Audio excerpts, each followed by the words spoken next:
Hi everyone, welcome back to Rabbi's Reflection. I'm glad that you're joining with me today.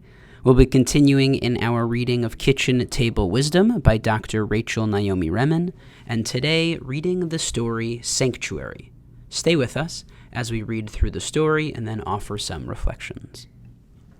My cat Charles, who is 18 years old, has many hiding places. When he is in one of these, a subtle change comes over him. No longer is he vigilant and wary, assessing the environment for its potential threat. In his hiding places, he seems at peace and unafraid. These places are many and varied. Some are classic feline sanctuaries, under the bed, behind the drapes, or in the closet. Others are unique to the house we share, the nook under the stairs, or the place behind the television. But one of them is in plain spot, a spot on the living room rug. When Charles is in this spot, he draws about himself the usual inviolateness of all his other hiding spaces. No matter if the delivery man, the neighbor kids, or even the vet comes, in full view he is calm and relaxed. He is himself. He seems so safe there that, watching him, you would think that he is alone. In a book about Spain, I remember reading an interesting thing about bullfighting. There is a place in the bull ring where the bull feels safe.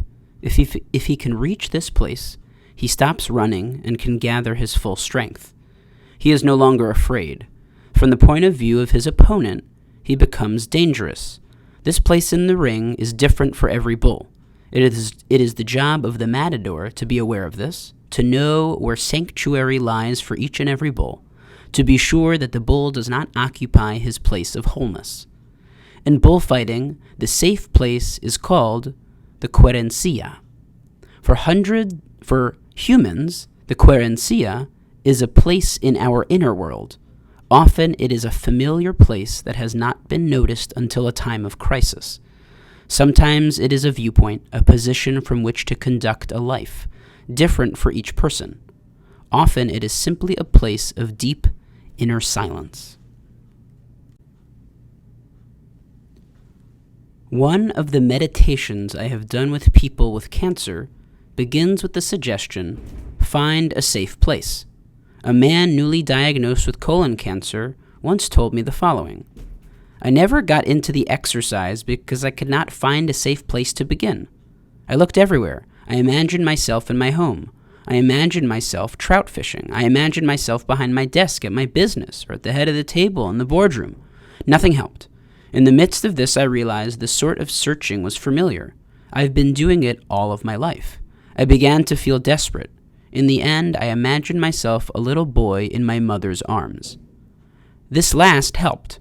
Slowly, I began to feel calmer, to get quieter inside, and when at last I felt safe, I suddenly knew that the arms around me were not my mother's, but my own. The place of safety is inside me.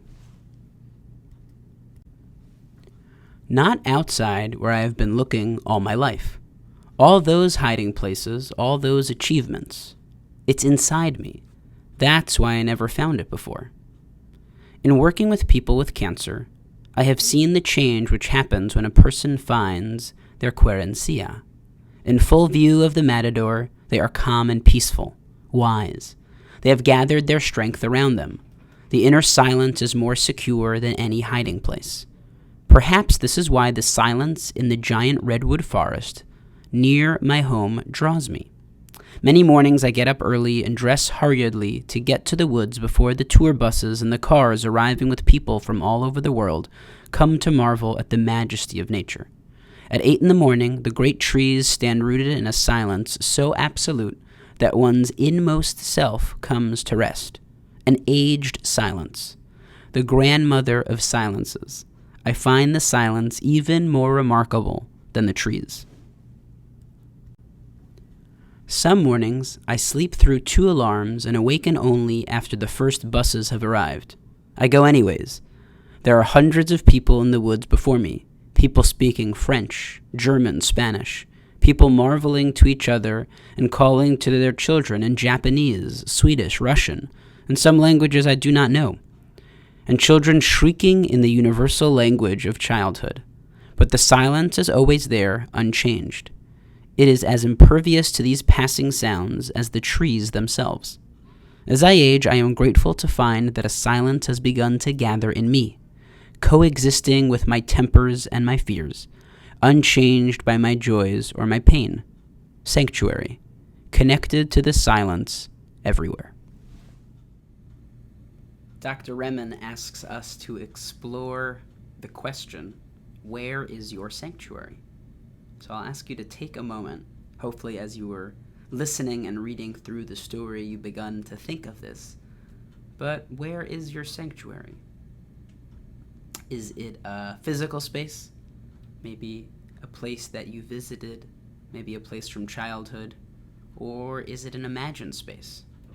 So I'll ask you to take a moment to think of where that sanctuary might be for you.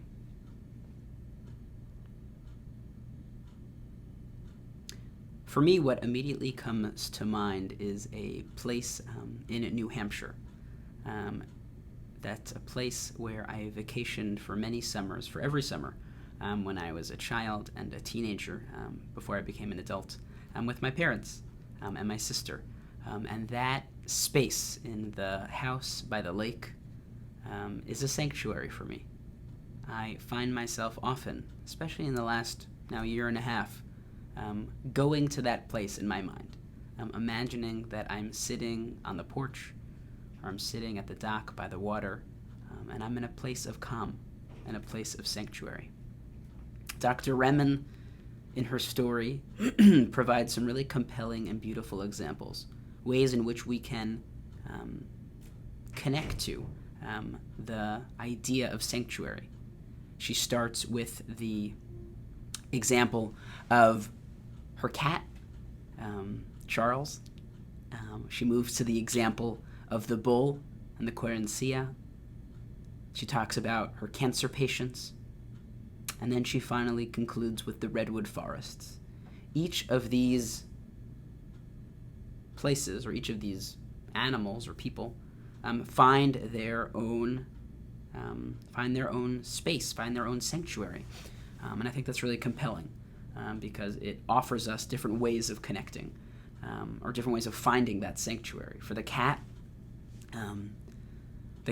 if we're familiar with cats, might have various places in the house that's a sanctuary. But there's this place in the rug that's the sanctuary for the cat. Or the bull, I'd never heard of this, but the bull might have a specific area in the ring that is its sanctuary. It's not surprising that Dr. Remen then brings that to her patients in her own practice. And then beautifully in nature, I think for many of us, like the example I shared, find that sanctuary in nature. Find it for her in the beauty and the majesty of the redwood forests, the big trees, the silence. And I think what's beautiful in this story is also the message that she brings to us about finding that place of safety. Once you're able to find that sanctuary, you are able to recognize that the place of safety is inside. It's not outside. Sometimes we need to go somewhere outside to get that place of sanctuary. But in going to that place, we then find that place of sanctuary on the inside.